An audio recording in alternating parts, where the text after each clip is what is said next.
Hello, Mary Cordy. It is March 4th, 2019, and it's been a little bit since I've made a video. I figured I would record the noise of traffic.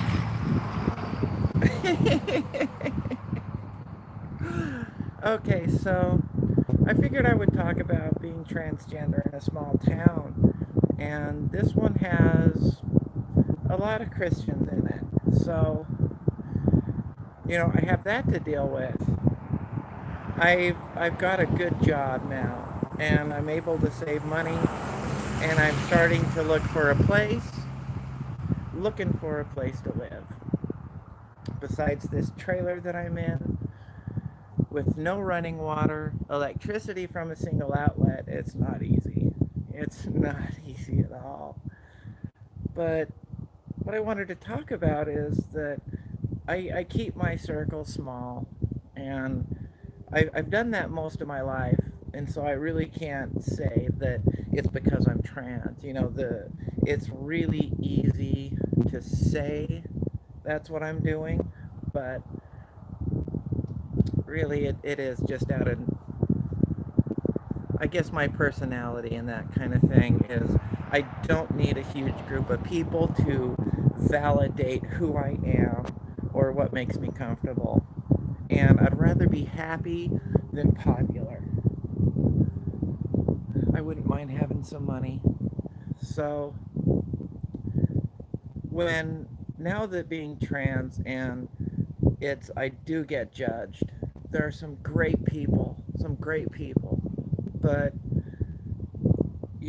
there's nothing I can really do about being judged. Really, nothing at all.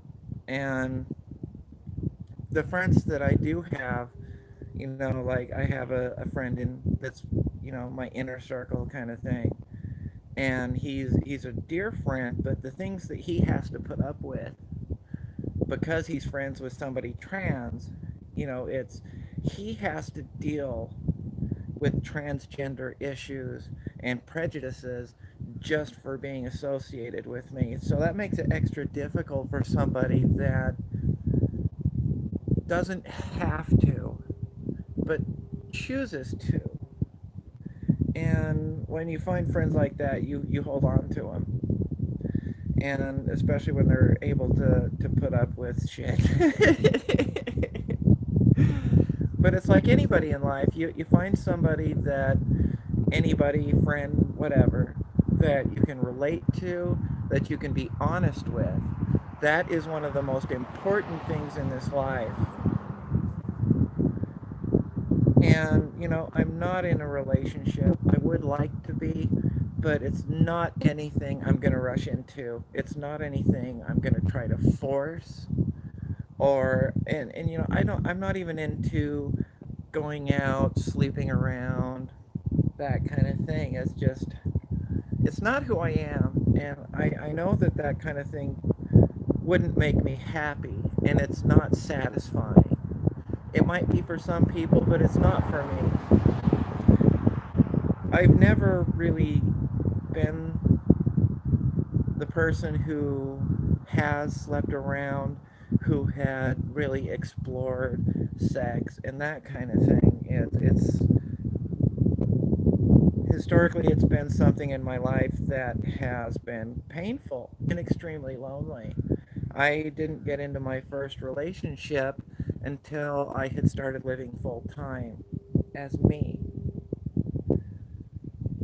And that was something I never ever thought I would do. It's never something I thought that I would have. It was something that I tried to convince myself that I had to give up on, that it just wasn't for me. And now I'm in a spot in my life where that had been shattered, that I realized that I could make a move. And there was this wall in my previous life that kept me from taking the chance. Hi! How are you doing?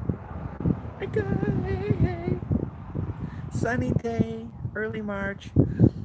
So, it's finding somebody that is willing to be seen with me in public, knowing that other people know that I'm trans. You know, you can't really hide things in a small town. It's just not really possible. Well, I'm glad you're okay. How's the weather where you are? Is it crappy? No, I'm not smoking. It's just an illusion. So, it's really important for me to find somebody that accepts me for who I am, knowing that they will have to deal with trans issues and prejudices that doesn't directly apply to them, but merely because of their association with me. It's 29 in Fall, Texas. Oh, I'm sorry. Ew. You know, I hate the cold. I've always hated the cold. Oh my God. Dallas. You know, my sister always loved living in Texas. She lives in Arizona now, outside of the Phoenix area. And, you know, she often, well, I don't talk to her really. I don't talk to anybody in my family anymore. But, you know, last time we talked and everything like that, she missed Texas and enjoyed going back to visit her friends and that kind of thing. So, it's a place that I wouldn't mind visiting. Although I have to admit, it does get annoying when you get the people that are Texas is better than everything else. But, you know, to get back what I was talking about is being accepted and having somebody that's willing to put up with things that, oh, you don't talk to your family either? Oh, sweetie, that's hard. Because I know that I would like to have my family in my life, but only if they could accept me. You know, really soon, probably like 6 months after I started living full time as myself, my brother got married. And he. Too much bullshit. I know what you mean. I know what you mean. So anyway, my brother was getting married, and he called me up and he says, well, you know, you are invited to my wedding, which was in Salt Lake City on the Oregon coast. It's not exactly easy to move east to west, and it's a really long drive, 999 miles. And he said that I was invited, but I could only come if I came as his brother Sam. And that hurt because he already knew that I was too poor to go. You know, I was struggling paying my rent. I was in a bad spot financially. And, you know, I was dealing with losing friends, losing some family, and but at the same time being really happy with who I was. And I was so insulted by that. And you know, his point of view, which I did understand, didn't make it any less painful, but I understood it. How are these good Christians? Nick! Oh, of course they're good Christian people. And as we all know, Jesus wasn't Christian. Woo!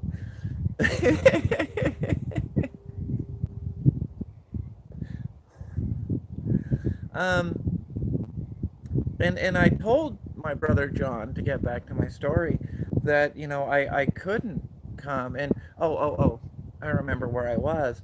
That he said that he didn't want me to overshadow his moment and his wife's moment. Yeah, very hurtful. It was very hurtful. And it is something that I still hold hurt for, but I do understand his point. Doesn't mean I agree with it, doesn't mean I like it, doesn't mean I support it, but I understand it. And that's a line in this life that a lot of people don't really realize, that a lot of people aren't willing to deal with because it's difficult dealing with something that you don't agree with, you don't want, but you um so anyway, to get back, I told my brother, it's like I said, John, I wouldn't be able to attend anyway. And you to say these things really kind of hurt and is insulting. I really believe that I told that to him. Could be wrong. Shut up, Nick. I can't admit it. Brother John. Yeah. What is it about John's? And it reminded me what I said to him about, I couldn't attend anyway, and that what he said was hurtful. It reminded me a lot of one of the last conversations I had with my father. It may have been even the last thing I said to him, which was, you are allowed in my life when you're able to recognize that I am a human being capable of making her own decisions. And that's something about my family they really couldn't accept throughout my whole life, is that they had to keep things from me because they were worried that I couldn't handle it. And one thing that I get mad at is when people keep things from me because they don't think I'm able to handle it. I may not take it the best way, but it is better to know than to not know, because if I'm left up to guessing, my mind is going to go everywhere except really where it is. So I've come to accept this and try to realize that when my mind just goes everywhere, the stinking thinking, as I like to say sometimes, that I'm just eliminating the possibilities of what it's not. And that's valuable, and I have a friend that is amazing when it comes to dealing with frustration. What would you like to see her come? Family reunion. I would like people happy to see me, to be amazed at who I am, and to realize that I am still me, but more so. I'm able to express myself, able to be more social, because I would be the kind of person that would be in the background, the person that would not want to make waves. And granted, still, I don't like to make waves. It's just kind of inevitable sometimes. But everything with life is a continuing struggle. Everything. And by the way, the moment you think you got things figured out is the time that you really don't. Oh, my fears resulting from the family reunion. Yeah, yeah. My fears is that I would be told to leave, told to come back as different, told that I was being inappropriate. And just to bring up something about my father, is he was a teacher, taught for a long time, retired, and he would talk about before, not accepted, yeah, yeah. And my father, you would talk about how accepting children are shunned. You hit the nail on the head, my friend. Shunned. Yeah, yeah, exactly. Um, and so my father would talk about how he's had transgender students and how children and young adults are able to understand and be far more accepting than adults, which is true. Absolutely, that's true. But it wasn't until he was challenged when his own child, yeah, he could never care, I couldn't care less. But yeah, it's a lot of the times I feel the same way about couldn't care less, or you could whatever, about seeing them, and I do that feel that way, but there is that loneliness that still tugs at me here and there about not having contact or acceptance, because when you don't have acceptance, or at least with my case, it becomes a craving, I want to say. Um, I don't like to admit it, but yeah. Um, oh, getting back to my dad. So I'm only telling this to kind of relate to what my fears are with my family reunion. To get back to your question, Nick, is is that it wasn't until he was confronted with his own child, something personal in his life, that he you have your family, that's it. Oh, honey. It wasn't until my father was challenged with it that it really came to light about his own hypocrisy on it. It's easy to say you have a philosophy and say that, and convince yourself that you believe it and that you live it. But when you're challenged with it, what you think and what you do are often two very different things.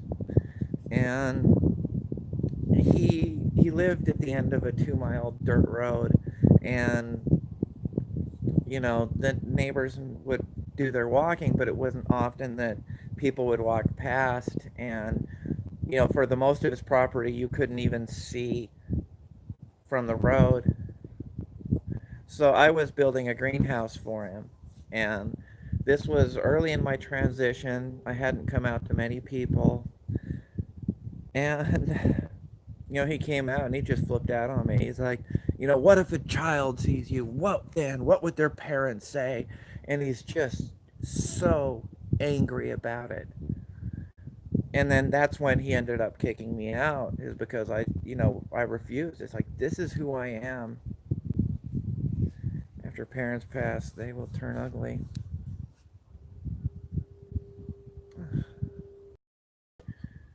And so that's what I'm worried about with my family, even the ones that I'm friends with on Facebook, that are really happy for me.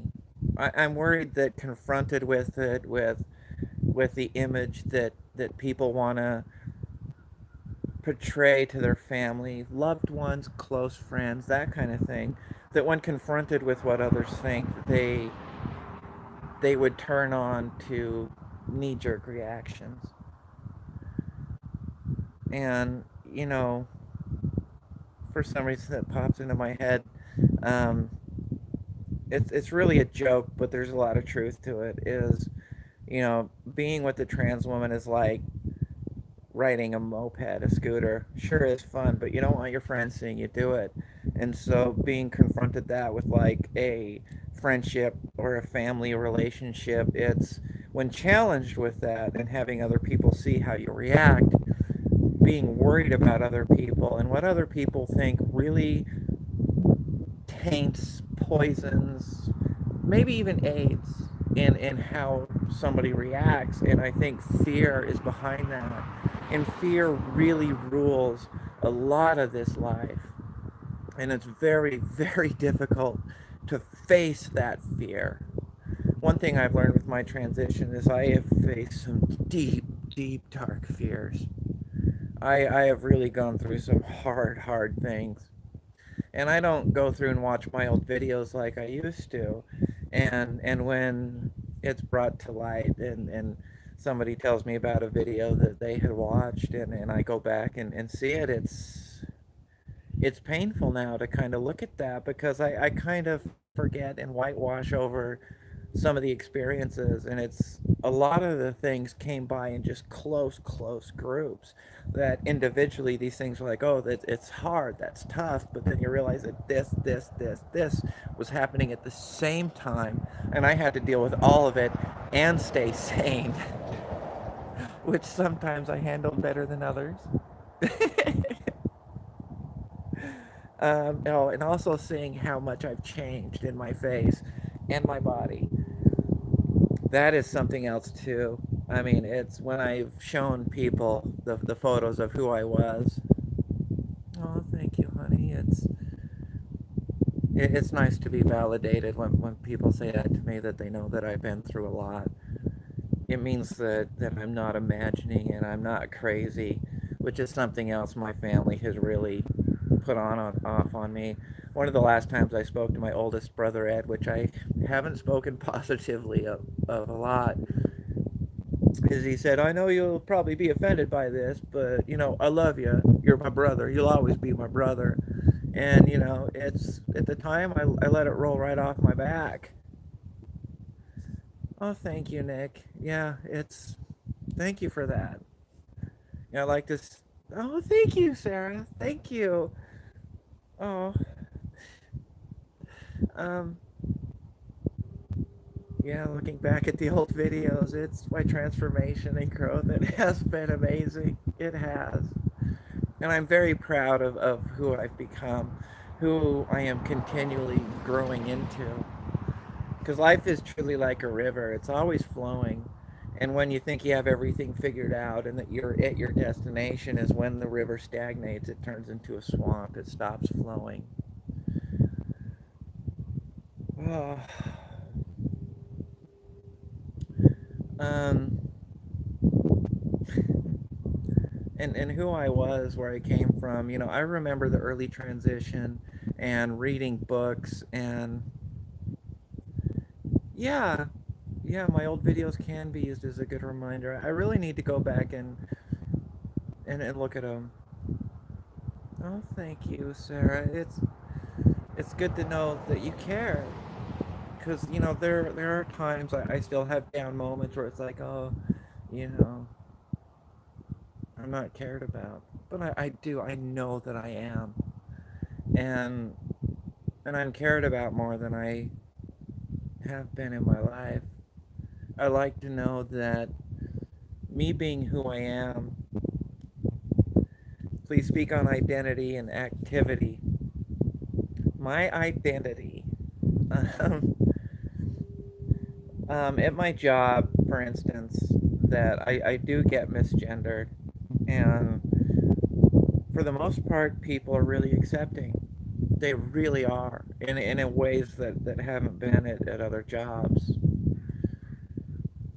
But like the cold weather gear, the rain gear, and there's like a wind shirt.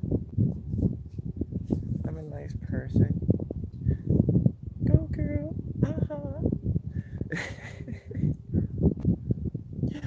um, but it's really loose and it hides my curves, and like the rain pants and the rain jacket, it really hides my femininity. And like I'm in late transition now, and I've noticed that I've kind of gotten lazy with keeping up on my voice and even the way I walk. Like when I get tired, I really just kind of don't try as hard as I have. I don't like the word try because it's more than that. But it's more effort than how you relax. Oh, how do I deal with getting misgendered rather than early on? Yeah, some days are definitely easier than others.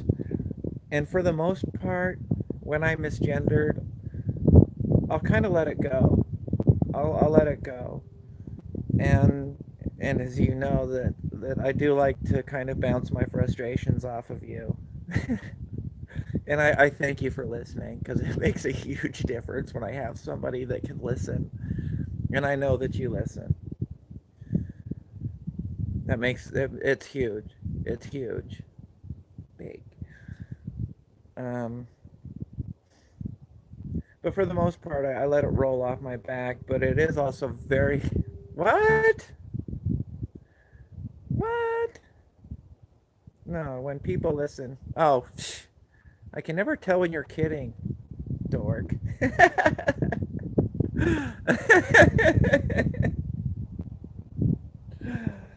um, my ears. Yeah, what about your toes? Ah! It is difficult for me to bring it up.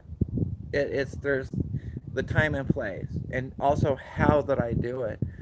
Because earlier on, I would take it so personal, and I would obsess over how that,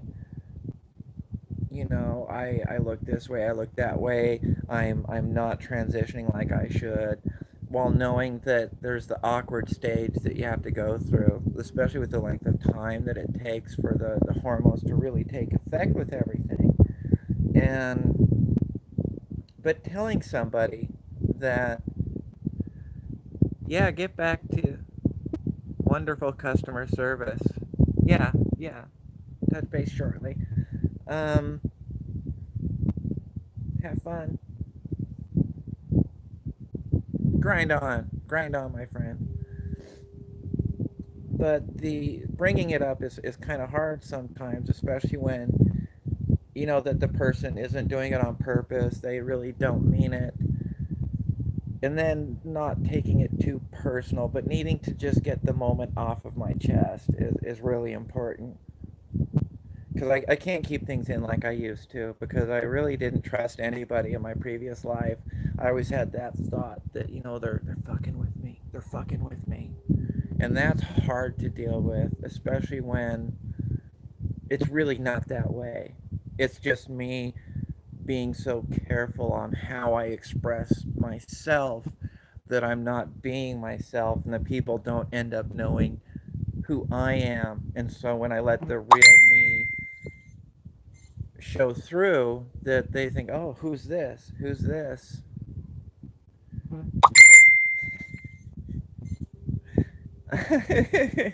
um, that now I really don't. Yeah, I still work at Bandon Dunes, and I'm living at the art studio just to kind of show. Is that a bee? So that's the place that I'm living in. It's connected power cord to that building. Um,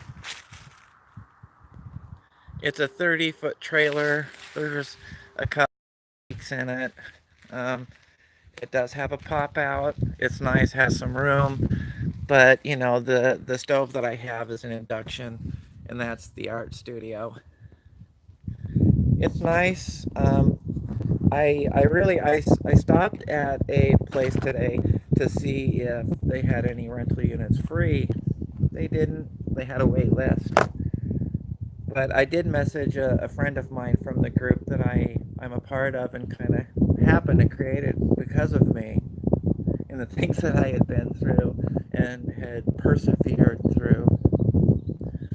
Um, I reached out to him because I know that he's got a nice house, and I know he has an extra room.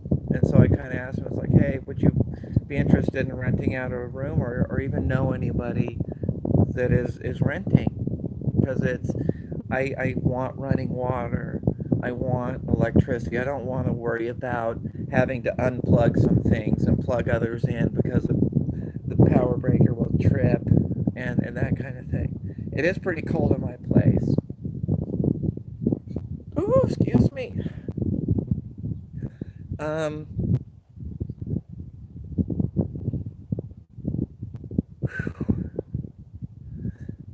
and just to kind of stop and switch gears and throw it in reverse.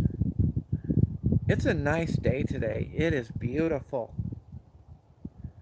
And it's warm, not in the shade. It was pretty cold last night. It frosted over. And the weather here has been really unusual.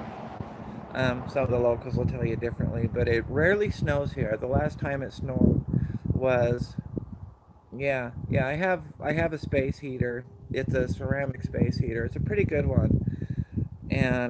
But when it gets down into the 30s, it it chills down a bit. I did buy a comforter and a whole bed set, and it's really cute. It's pink with flowers on it. It's like a deep pink, and it's so cute. And I don't have my cats anymore. They were both peeing and pooping outside of the box, and I couldn't handle that. Now that I'm getting on my feet, starting to replace my wardrobe and that kind of thing, I can't have a cat peeing on my bed, peeing on me. peeing on my clothes, so I can't leave anything out. That's hard. Yeah, yeah, pink is my favorite color. It's pink and then purple. I love bright colors. Oh, and I've been replacing my wardrobe. This is a golf shirt. And check out these pants. Those are cute. They are cute. And I even have cute shoes too. No, I don't. Um, I I ended up giving them to the animal shelter here, and I had tried and tried to get them good homes, but I just couldn't. I couldn't find anybody. But the animal shelter here does not euthanize. So, oh yeah, because my cat had kittens, and she she had three kittens. I found homes for two of them, but the third, a cute little black and white tiger striped kitty, he didn't. He was the runt of the litter. And my cat, she was such a sweetie. Um, the animal shelter regularly posts on their site when cats get adopted, and they both have been adopted and found good homes, uh, which is such a relief. When I dropped them off, I helped her take them back, and I cried, and even one of the ladies back there was tearing up because I just let the emotion out. Apologized to both of them. It was so hard. It was so hard. But it is a bit lonely, like especially when I leave. I'm so used to saying goodbye and that I'll be back. And so that's a tough one. A few times I've even left and said goodbye to nothing. That I'd be home soon. Oh, you have four cats now. I do love animals, and a hard thing for me was to admit that I'm not in a spot where I can really take care of animals and have a good home for them. That was difficult. That was hard for me to realize and come to terms with. Because, I'm not home that much. I'm not. The difficult things in life we have that we need to deal with. Facing the mirror of uncertainty, of difficulty, of, well, even the darkness within ourselves is necessary. And a lot of people are not willing to do that. And that's what makes us better people. I did have an old cat. It was before my transition, before I even came out, he passed away. He was a big black cat. He had been blind for years. He was about 21, I think, when he passed away. I had him euthanized. He had a cancer in his face and he had stopped eating. Four dogs. Woo! Full house! Oh, never a dull moment, I'm guessing.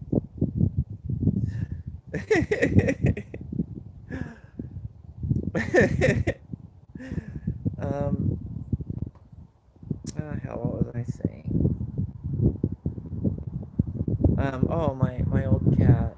And so I had him euthanized. It was such a painful moment, but I had to be there for him. I had to pet him and say goodbye as he was passing away.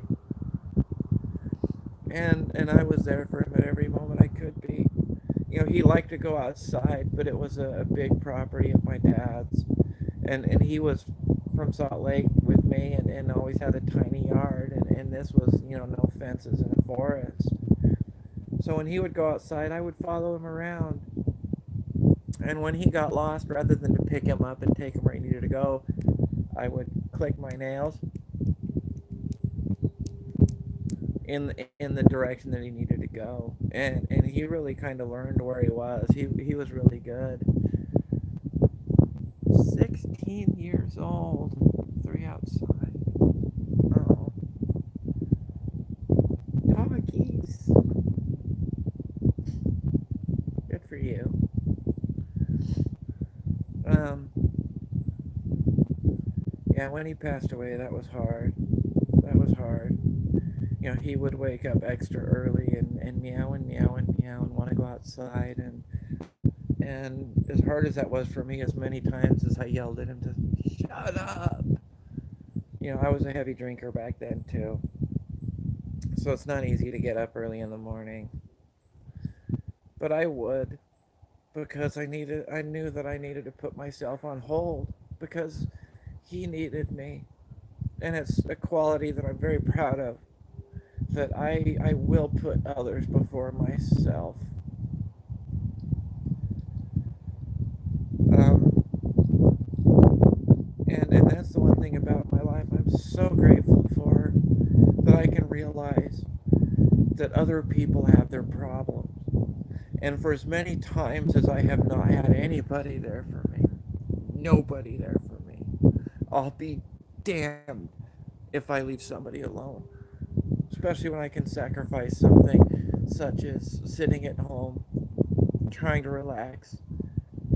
When I can help somebody else relax, get something off their chest that they need, that nobody else wants to listen to. I may not want to listen to it either, but their need to get it off their chest, to have somebody there, is far more important than my little want to not have to deal with somebody else.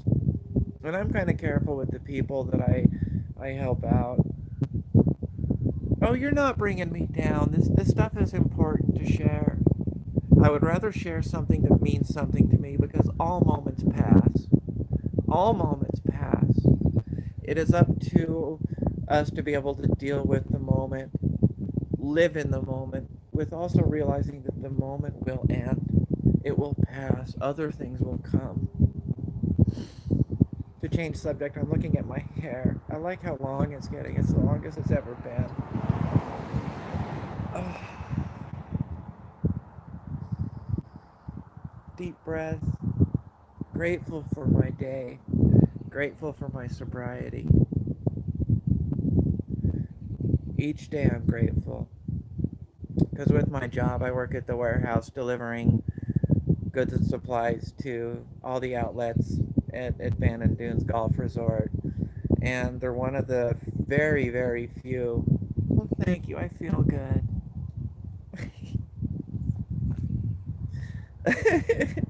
But I deal with alcohol quite a bit. I mean, they go through so much liquor there. But even though that I deal with it, pull it, deliver it, it doesn't tempt me. Like I was stocking the liquor cage not long ago, and I was throughout all the stuff they have. It's a high-end resort, so they deal with top shelf stuff. But I'm putting Jack Daniels on the shelf. I just say to myself, I'm the only one there, and I'm just saying, Jack Daniels, for when you don't give a shit what goes in your body. Oh, doesn't it suck when some of the funniest things you say, nobody's around to appreciate it? Um, so, I think I'm going to kind of close out here. I'm so glad that I did this. I've been wanting to do it for the past week. Oh, yeah, I quit drinking. And in fact, on the 26th of this month, it will be 4 years without alcohol. I haven't smoked weed since, it was a couple of months before I started working at the Dunes. So it would have been like October that I quit drinking. It was like 3 weeks before my friend had his first hip surgery. And Bandon Dunes drug tests, so everything lines up. Everything is for a reason. Everything. Woohoo! That's right. And I'm at a very good place in my life. I'm very happy. I am very happy. I'm glad that I'm growing, and not just here. I want my hips and ass to grow too. Oh, I am such a pig. I eat so much food. And it's so glad to hear from you, Sarah. It really, really is. It really is. Thank you so much for watching. I'm going to get on with my day. I have a new driver that I need to practice and swing with. And I'm going to help a friend clean up and that kind of thing. Because cleaning for somebody else is always easier than cleaning for yourself. Lord knows it's true with me. All right, my loved ones, my friends, I will talk to you soon. Yes, I hope to start doing this regularly. I've been considering whether or not to do live broadcasts on Twitch as well and to have them come over here when I'm done. So, I'm always messing around with new ideas and things like that. So we'll see how that kind of goes. Um, um, um, um, the bum. Anyway, enjoy your day. I will speak to you soon. Bye.